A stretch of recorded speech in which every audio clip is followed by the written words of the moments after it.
Hello students, in last lecture we have completed our sympathomimetic drugs. Okay, so we have started with the sympathetic nervous system. We have done with the parasympathetic nervous system.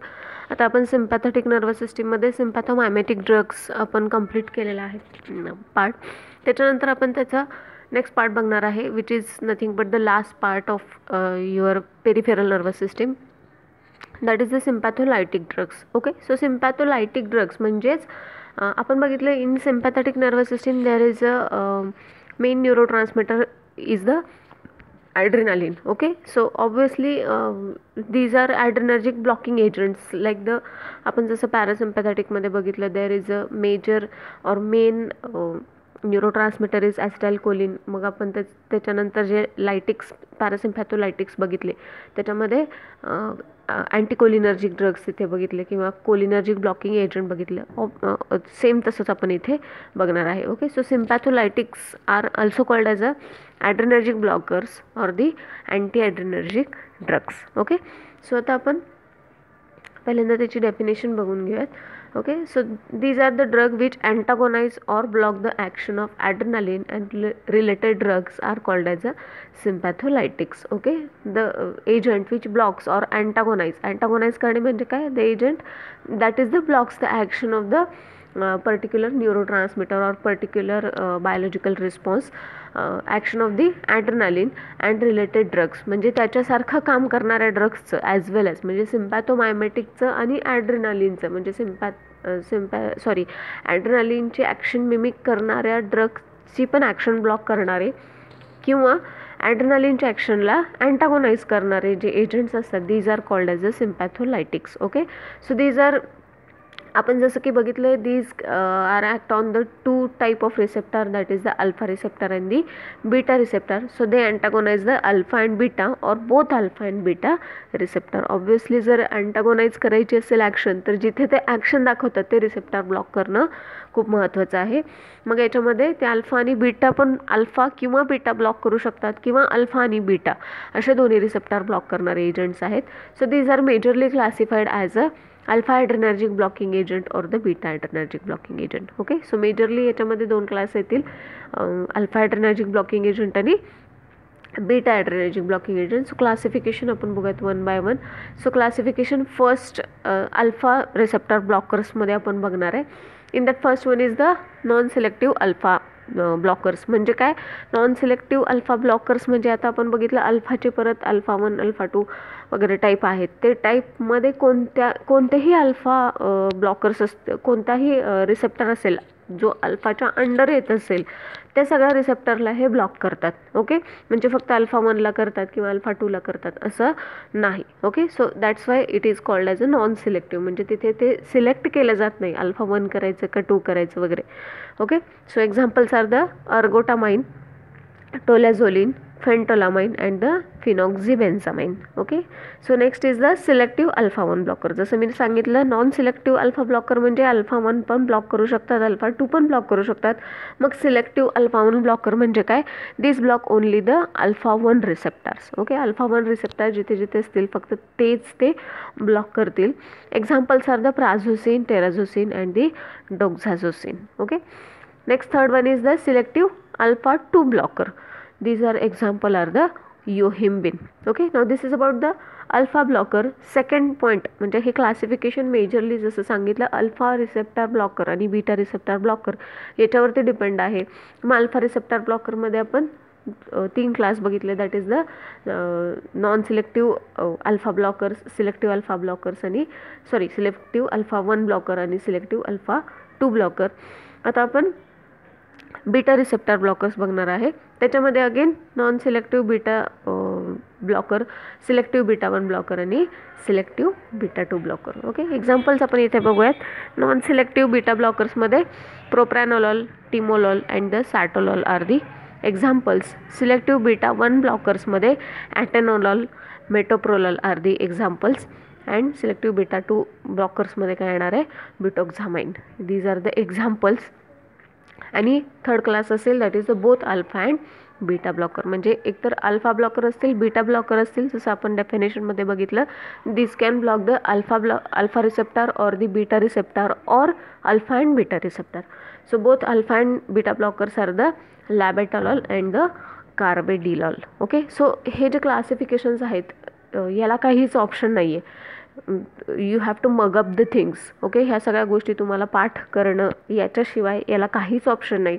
त्याच्यामुळे तुम्हाला या सगळे जे classification इथे मी तुम्हाला शिकवत आहे ते तुम्ही मग अप करणं गरजेचंच आहे, किंवा याला कोणताही ऑप्शन नाही आहे किंवा ट्रिक पण नाही आहे. Okay, so this is about the classification of the anti adrenergic drugs. Next is the general effect of the alpha blockers. Okay, आता आपण जसं सिम्पॅथोमायमेटिक्समध्ये किंवा पॅरासिम्पॅथोलायटिक मायमेटिक्समध्ये जे फार्माकोलॉजिकल ॲक्शन्स बघितले ते पर्टिक्युलर सिस्टीमवरती आपण 1 by 1 बघितले. बट इथे जे आहे इट इज जनरल, म्हणजे जनरली कॉमनली इथे जे इफेक्ट आहेत ते त्यांनी दिले आहेत. जास्त डीप किंवा जास्त डिटेलमध्ये या पॉईंटमध्ये तुम्हाला सिलेबसला नाही आहे. त्याच्यामुळे आपण जनरल इफेक्ट, म्हणजे जनरली याचे काय काय इफेक्ट दिसतात हे फक्त आपण इथे बघणार आहे. So these are alpha receptor blocker. So it causes the vasodilation. Okay, so alpha receptor blockers असल्यामुळे this causes the vasodilation. Consequently reduces the peripheral resistance. Vasodilation झाल्यामुळे जे पेरिफेरल रेझिस्टन्स असतो, म्हणजे ओव्हरऑल बॉडीमध्ये जे व्हेसल्स असतात, ब्लड व्हेसल्स, तो जे नॉर्मल प्रेशर अप्लाय करत असतात for blood pressure, normal pressure जे आहे ते सुद्धा तिथे रिड्यूस होतं. म्हणून रिड्युसेस द पेरिफेरल रेझिस्टन्स त्याला असं बोललं जातं. त्याच्यामुळे ऑब्व्हियसली व्हॅसोडायलेशन झाल्यामुळे कार्डियाक आउटपुट सुद्धा तिथे कमी होतो and results in fall in BP. आणि त्याच्यामुळे काय होतं, BP रिड्यूस होतो. Then reflex tachycardia occurs due to fall in mean arterial pressure. Okay, आता मीन आर्ट्रियल प्रेशर म्हणजे cardiac output, which is nothing but the cardiac output. मग cardiac output जर कमी झालं तर वेगवेगळ्या ऑर्गन्सना व्यवस्थित तिथे ब्लड सप्लाय होणार नाही आणि त्याच्यामुळे रिफ्लेक्स टॅकिकार्डिया दिसेल. म्हणजे त्याच्यामुळे जो टॅकिकार्डिया होईल, म्हणजे इन्क्रीज इन द हार्टबीट, तो दिसेल, तो तिथे ऑब्झर्व होईल due to reduce in the mean arterial pressure. Okay, now next is the nasal stiffness and miosis due to the blockage of alpha receptor in the nasal blood vessel and radial muscle of the iris respectively. Okay, so nasal stiffness दिसेल कशामुळे, nasal blood व्हेसल्सचं blockage झाल्यामुळे nasal stiffness तिथे feel होईल आणि miosis होईल due to the blockage of the radial muscle of the iris respectively. Then increase in the intestinal motility may lead to the loose motion. Okay, intestinal motility increase झाल्यामुळे काय होईल, loose motions होण्याचे तिथे chances आहेत. Okay, next आपण थोडक्यात किडनीवरती बघणार आहे इफेक्ट काय होतो. Decrease in the renal blood flow. Okay, renal blood flow decrease होईल due to this decrease in the, आता रिनल ब्लड फ्लो जर डिक्रीज झाला, this results in decrease in the glomerular filtration rate. Okay, glomerular filtration rate decrease झाल्यामुळे काय होईल, this causes increase in the sodium and water reabsorption. तो rate decrease झाल्यामुळे काय होईल, तिथे सोडियम आणि वॉटरचं रिॲब्सॉर्प्शन तिथे काय होईल आणि त्याच्यामुळे सोडियम रिटेन्शन होईल and this results in increase in the blood volume. त्याच्यामुळे काय होईल, ब्लड व्हॉल्यूम इथे इन्क्रीज होईल. म्हणजे रिनल ब्लड फ्लो डिक्रीज झाल्यामुळे GFR डिक्रीज होईल.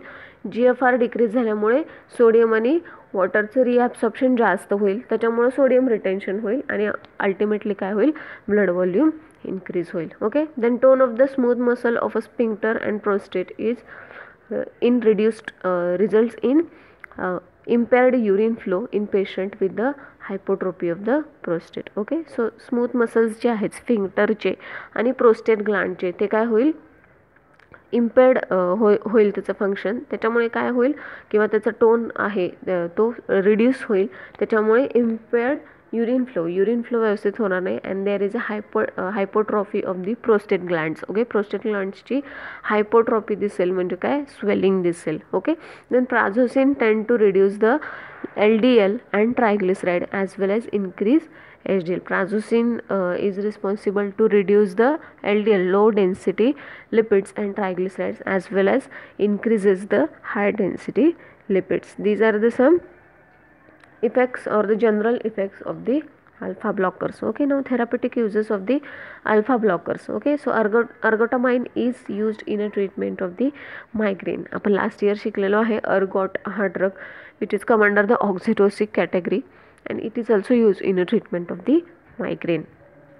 Next is the tolazolin is used in a peripheral vascular disease. Okay, peripheral vascular disease मध्ये tolazolin generally use केला जातो. Prazosin and terazosin use in a treatment of the hypertension. Okay, हायपरटेन्शनच्या ट्रीटमेंटमध्ये prazosin किंवा terazosin use केलं जातं. आपण इथं बघितलं प्राझोसिन काय करतं, reduces LDL and the triglyceride and also increases the HDL. Okay, then yohimbine used in as a aphrodisiac. Okay, aphrodisiac म्हणून हे योहिम्बिन यूज केलं जातं. ॲफ्रोडिसियाक म्हणजे these are the agent which increases the sexual desire. Okay, so अशा केसेसमध्ये काय केलं जातं, हे योहिम्बिन यूज केलं जातं. These are the some uses of the or the therapeutic uses of the alpha blockers. Now we directly see the therapeutic uses of the beta blockers. Okay, so beta blockers कुठे use केले जातात. So these are used in a treatment of the hypertension, used in a anxiety. Anxiety म्हणजे काय, individual feels scary. Okay, म्हणजे घाबरल्यासारखं होतं, इंडिव्हिज्युअलला feel होतं, त्याच्यामुळे त्याला स्वेटिंग वगैरे होतं. मग कामिंग असे त्यांना ड्रग्स दिले जातात which are nothing but the beta blockers. Okay, timolol use in a treatment of a glaucoma. Glaucoma म्हणजे काय हे आपण पुढच्या स्लाईडमध्ये बघणार आहे. And propranolol use in a treatment of a hyperthyroidism and the cardiac arrhythmia. Propranolol जो आहे तो हायपरथायरॉइडिझम याच्यामध्ये यूज केला जातो, as well as in a cardiac अरिथमियामध्ये तो यूज केला जातो. These are about the therapeutic uses of the beta blockers. Okay, now adverse effect. Okay, so partial hypotension, mental depression, GI upset, increased dreaming, tiredness, dizziness. These are the some adverse effect of the alpha and beta blockers. Contraindication, these should not be given in the CHF, that is cardiac congestive heart failure, hypotension, bronchial asthma and the diabetes. Okay, now next moving to the part that is the drugs acting on the eye. Okay, so हा सुद्धा जो point आहे it is come under the peripheral nervous system, that's why it is included in this. Okay, so drugs acting on I याच्यामध्ये फक्त आपण drugs acting on glaucoma आणि मायड्रेटिक्स आणि मिओटिक्स कसे काम करतात आणि त्याचं मिनिंग काय हे आपण तिथे बघणार आहे. Okay, so first one is the drugs acting on the eye. याच्या अंडर पहिल्यांदा येणार mydriatics. Okay, so the drugs when install in to the eye dilates the pupil, that is mydriasis, are called as a mydretics. Okay, आता हे आपण पाहिलेलं आहे what is mydriasis.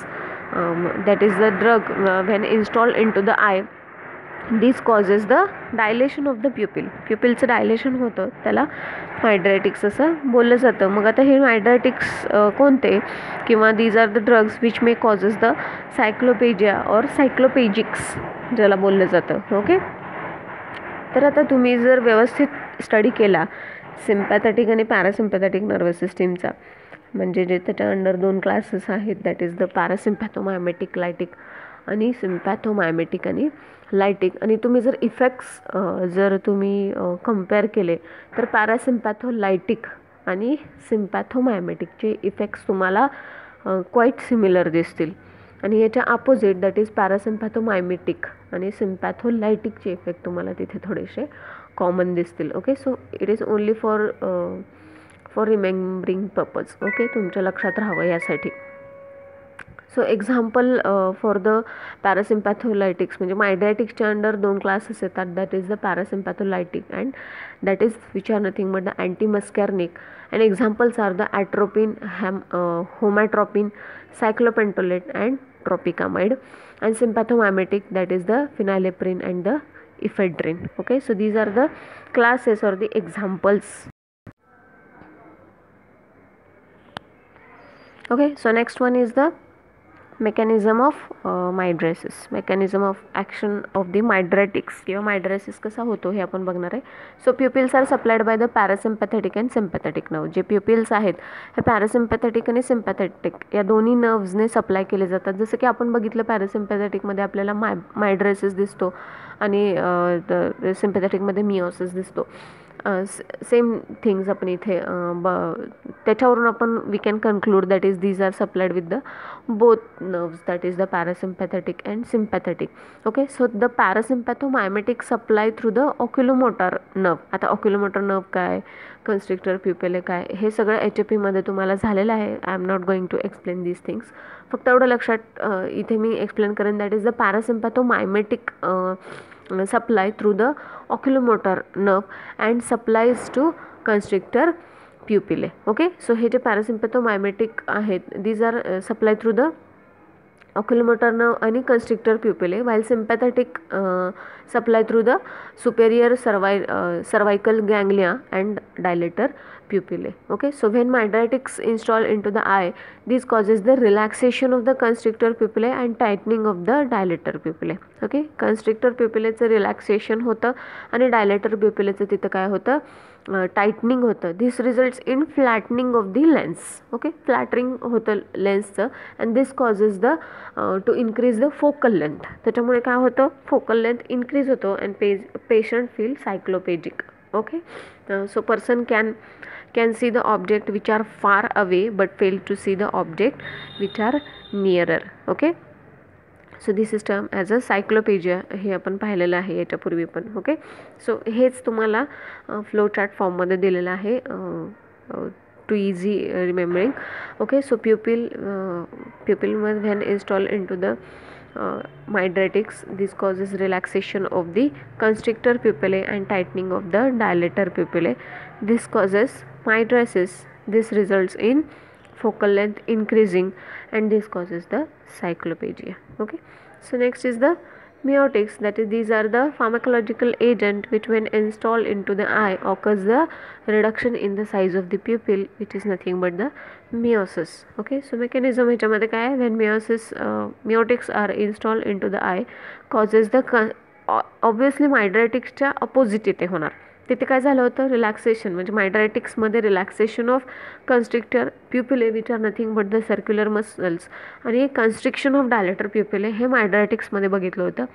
मिओसिसमध्ये काय होणार, याच्या अपोजिट होणार, कन्स्ट्रिक्शन होणार कन्स्ट्रिक्टर प्युपिलेचं म्हणजे जे सर्क्युलर मसल्स आहेत, मसल फायबर आहेत त्याचं कन्स्ट्रिक्शन होणार आणि डायलेटर प्युपिलेचं म्हणजे रॅडियल मसल फायबरचं तिथे काय होणार, रिलॅक्सेशन होणार. So this causes the marked reduction in the size of the pupil which referred as a miosis. Again flow चार्टमध्ये हे एक्सप्लेन केलेलं आहे. Pupil when miotics are installed, constriction of constrictor pupillae and relaxation of the dilator pupillae. This causes reduction in the size of pupil, miosis, focal length decreases and the spasm of accommodation. Spasm of accommodation म्हणजे काय वगैरे आपण बघितलेलं आहे. Okay, now miotics and the drug causing the spasm of accommodation म्हणजे हे classification आपण आधी क्लासिफिकेशन बघितलेलं मायड्रायटिक्सचं. Now here is the classification of the miotics. त्याच्या अपोजिट इथे ड्रग्ज असणार. त्याच्यामध्ये पॅरासिम्पॅथोलायटिक आपण बघितले होते आणि सिम्पॅथोमायमेटिक बघितलेले होते. इथे आपण पॅरासिम्पॅथोमायमेटिक आणि सिम्पॅथोलायटिक ड्रग बघतोय. So parasympathomimetics are the acetylcholine, carbachol, methacholine, pilocarpine or the physostigmine, and sympatholytics are nothing but the guanethidine, tolazolin and dibenamine. Okay, these are the some examples of the miotics. Okay, now next is the drug used in the glaucoma. Okay, glaucoma म्हणजे काय आणि असे drugs जे ग्लॅकोमामध्ये use केले जातात हे आपण इथे आता बघणार आहे. Okay, so it is nothing but the neuro degenerative disease. Okay, हा एक न्यूरो डिजनरेटिव्ह डिसीज आहे म्हणजे नर्वचं डॅमेज झाल्यामुळे हा डिसीज होतो. न्यूरो डिजनरेटिव्ह म्हणजे नर्वचं डिजनरेशन झाल्यामुळे पर्टिक्युलर नर्वचं डिजनरेशन होतं तिथं आणि त्याच्यामुळे तो डिसीज तिथे होतो. विच इज कॅरेक्टराइज्ड बाय, कशाने कॅरेक्टराइज केला जातो, progressive form of optic nerve damage. कोणत्या नर्वचं डॅमेज होतं, ऑप्टिक म्हणजे progressive form of optic nerve damage म्हणजे हळूहळू काय होतं इथे ऑप्टिक नर्व डॅमेज होतो and increase in the intra ocular tension or the pressure. त्याच्यामुळे काय होतं, इंट्राऑक्युलर प्रेशर जे आहे म्हणजे जे काही फ्लूइड आहे, इंट्राऑक्युलर फ्लूइड आहे ते तिथे जमा होतं आणि त्याच्यामुळे काय होतं, तिथे इंट्राऑक्युलर प्रेशर इन्क्रीज होतं अँड दिस कॉजेस द ग्लॅकोमा. म्हणजे याच्यामध्ये सिम्पटम दिसतात की आय जो आहे इट बल्जेस आउट, म्हणजे बाहेर आल्यासारखे डोळे दिसतात. Okay, person cannot see the object clearly. Okay, so there are two types, open angle glaucoma and the close angle glaucoma. Okay, so these are reason behind this is first one is the genetic and second one is the age is the one of the factor. म्हणजे याच्यामध्ये generally काय होतं, optic नर्वचं damage होतं आणि त्याच्यामुळे काय होतं, optic nerve जी ब्रेनला attach असते, जिथून आपण बघितल्यानंतर त्या ऑप्टिक नर्व थ्रू मेसेज जातो, सिग्नल जातो आणि आपल्याला जी वस्तू किंवा जी गोष्ट बघतोय समोर त्याचं आपल्याला समजतात त्या गोष्टी बघितल्यामुळे, ते ऑप्टिक नर्व थ्रू होत असतं. त्या नर्वचं डॅमेज झाल्यामुळे काय होतं, इथे हा डिसीज होतो which is nothing but quite genetic disease और it may be due to the age factor. Okay, so त्याच्यामध्ये मेजरली काय होतं, इंट्राऑक्युलर टेन्शन वाढतं. इंट्राऑक्युलर टेन्शन का वाढतं, का तर जे फ्लूइड आहे, इंट्राऑक्युलर फ्लूइड जे आहे ते तिथे काय होतं, ॲक्युम्युलेट होऊन राहतं. मग असे ड्रग्स तिथे द्यायला पाहिजेत which drain out the fluid or reduces the pressure. Okay, असे ड्रग्स तिथे दिले जातात. मग त्याचे दोन टाईप आहेत, ओपन अँगल ग्लुकोमा आणि क्लोज अँगल ग्लुकोमा.